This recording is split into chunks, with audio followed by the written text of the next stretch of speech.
This is the Lone Crater YouTube. We hope this video helps. In this video, I will explain how to change a storage disk. First, ensure all your crucial data is backed up to an external drive or cloud. Next, gather your tools.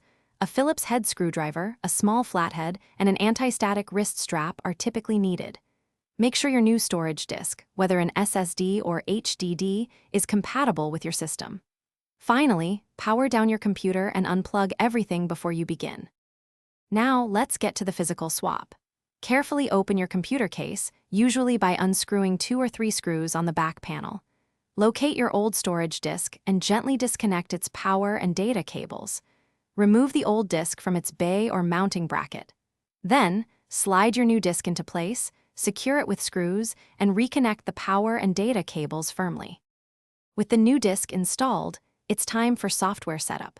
Boot your computer and access the BIOS or UEFI to ensure the new disk is recognized. Once in your operating system, use Disk Management to initialize and format the new drive. You can then perform a fresh operating system installation or use cloning software to migrate your old data. Always verify data integrity after transfer. For the final steps, carefully close your computer case and reconnect all external peripherals. Boot up your system and ensure all drivers are updated for optimal performance, especially for your new storage. If you installed an SSD, confirm that trim is enabled in your operating system to maintain its speed and lifespan. Now, enjoy your significantly upgraded storage and faster computer. Thanks for watching. Consider subscribing if we helped you.